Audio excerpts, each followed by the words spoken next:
নমস্কার বন্ধুরা, এই মুহূর্তের ঘটে যাওয়া চাঞ্চল্যকর ঘটনা নিয়ে আপনাদের সামনে হাজির হয়েছি।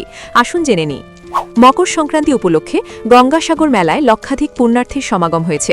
নিরাপত্তা জোরদার, ড্রোন ও সিসিটিভি নজরদারিতে প্রশাসন। ভোর থেকে গঙ্গা স্নান ও কাপিলমণি আশ্রমে পুজো চলছে। মুখ্যমন্ত্রী মমতা বন্দ্যোপাধ্যায় গঙ্গাসাগর থেকে ঘোষণা করেছেন, সাগরদ্বীপ মূল ভূখণ্ড সংযোগকারী ৫ কিমি ব্রিজ প্রকল্প দ্রুত শুরু হবে। প্রকল্পের আনুমানিক খরচ ১৭০০ কোটি টাকা বলে জানানো হয়েছে। আইপ্যাক রেড বিতর্কে আজ সুপ্রিম কোর্টে ইডির পিটিশনের শুনানি হওয়ার কথা। রাজনৈতিক মহলে উত্তেজনা তুঙ্গে। তৃণমূল কংগ্রেস একে রাজনৈতিক প্রতিহিংসা বলে দাবি করেছে। প্রধানমন্ত্রী নরেন্দ্র মোদীর ১৭-১৮ জানুয়ারি পশ্চিমবঙ্গ সফর ঘিরে রাজ্য রাজনীতিতে জোর চর্চা শুরু হয়েছে। বিজেপি সূত্রে জানা গেছে, একাধিক কর্মসূচি ও সভা থাকতে পারে। ভোটার তালিকা সংশোধন বা এসআইআর ইস্যুতে রাজ্য জুড়ে ক্ষোভ বাড়ছে। বহু মানুষের নাম বাদ পড়ায় অভিযোগ, বিভিন্ন জায়গায় বিক্ষোভ ও প্রশাসনিক অফিসে উত্তেজনার খবর মিলেছে। কলকাতা হাইকোর্ট আজ একাধিক গুরুত্বপূর্ণ মামলার শুনানি করেছে, যার মধ্যে রাজনৈতিক ও প্রশাসনিক সিদ্ধান্ত সংক্রান্ত বিষয়ও রয়েছে। আদালতের পর্যবেক্ষণ ঘিরে রাজ্য প্রশাসনের চাপ বেড়েছে। কেন্দ্র রাজ্য সম্পর্ক নিয়ে আজ ফের সরব তৃণমূল নেতৃত্ব। বিভিন্ন প্রকল্পে অর্থ বরাদ্দ নিয়ে কেন্দ্রের বিরুদ্ধে বঞ্চনার অভিযোগ তোলা হয়েছে। বাংলাদেশে আজ নির্বাচন নিয়ে রাজনৈতিক তৎপরতা বেড়েছে। নির্বাচন কমিশন জানিয়েছে, নির্ধারিত সময়সূচি মেনেই ভোট হবে এবং নিরাপত্তা ব্যবস্থা আরও জোরদার করা হবে। বাংলাদেশের অন্তর্বর্তী সরকারের প্রধান ইউনুস আজ ফের জানিয়েছেন, সব চাপ সত্ত্বেও নির্বাচন পিছবে না। তার বক্তব্য ঘিরে রাজনৈতিক মহলে নতুন বিতর্ক শুরু হয়েছে।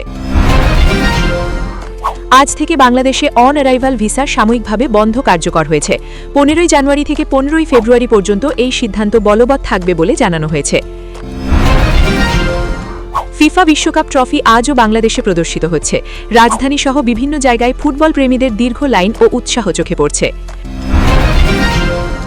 জেফার রহমান ও রাফসান সাবাবের বিয়ের পর আজও সোশ্যাল মিডিয়ায় বিয়ের ছবি ও ভিডিও ভাইরাল। সেলিব্রিটি মহলের শুভেচ্ছার বন্যা অব্যাহত।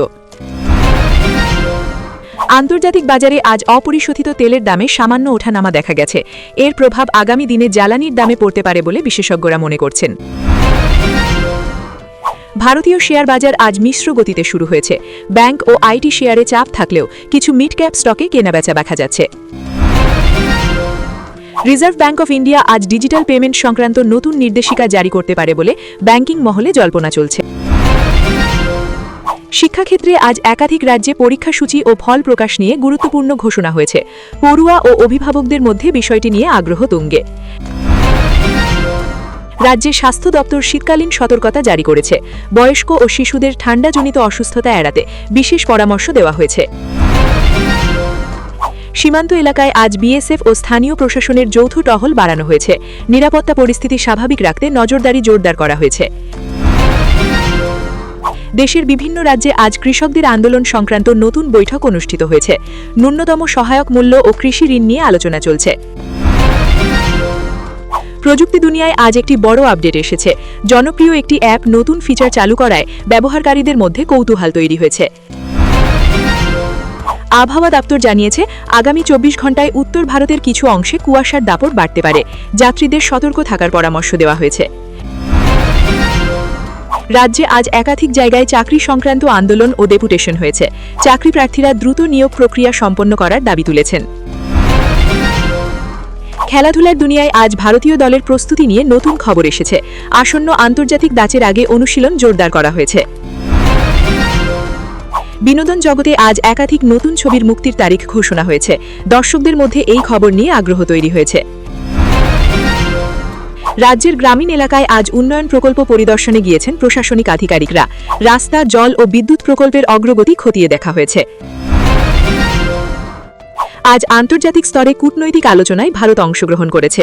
বৈদেশিক নীতি ও বাণিজ্য সংক্রান্ত বিষয় নিয়ে আলোচনা হয়েছে বলে সূত্রের খবর। এই খবরগুলির কোনটা আপনার সবচেয়ে ভালো লেগেছে কমেন্ট করে জানাবেন। আর এই রকম খবর পেতে চ্যানেলটিকে সাবস্ক্রাইব করুন। ধন্যবাদ।